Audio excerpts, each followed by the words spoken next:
Let's go to the next step to activating your fan base, and that's creating a narrative. Now, a narrative is your story, how you got to where you are, the struggles you've faced, how you've overcome those struggles, where you're going. Your narrative isn't just a written biography that lives on the bio page on your website.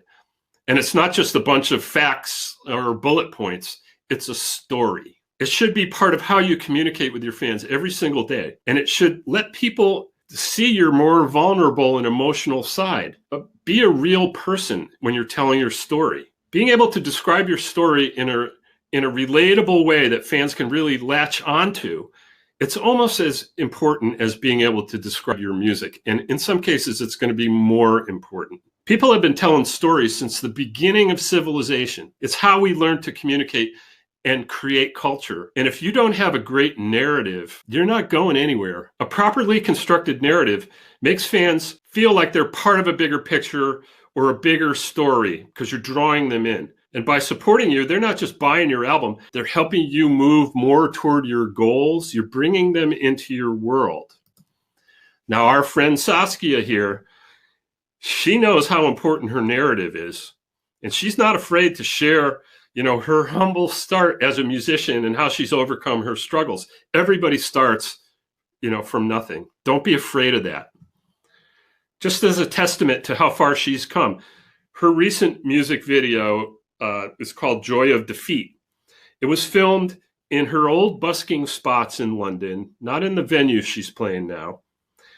And seeing that contrast between where she started to where she is now, it's just so incredible from a fan's perspective because they know they helped her make that journey. They're a part of it.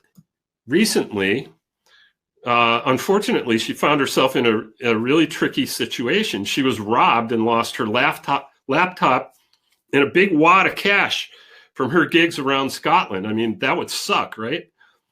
Instead of letting it discourage her, she wove it into her story and she shared it with her fans and announced what she's got here, the Lemonade album, a compilation of songs that she hadn't previously recorded that were inspired by this unfortunate event. And it's being funded entirely through donations from her audience. Saskia lets her fans in on her narrative, and they're able to latch onto and relate to her as a person and see her struggles.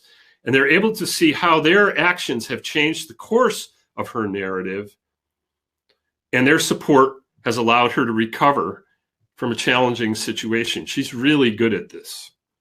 So how do you create your narrative? Your narrative could be a very big picture look at your career as a whole. And you're not just listing events. You have to tell a story here. Or you could create a narrative around much smaller events like Saskia did. Now, a good narrative, like any story, has a beginning and a middle and an end. So as you're crafting it, think about where you started and where you want to end up as you're crafting your narrative, right? The end could be out in the future. What goals can you share with your fans and get them involved with? It's also important that you show vulnerability. We all have things we're dealing with. Everybody does.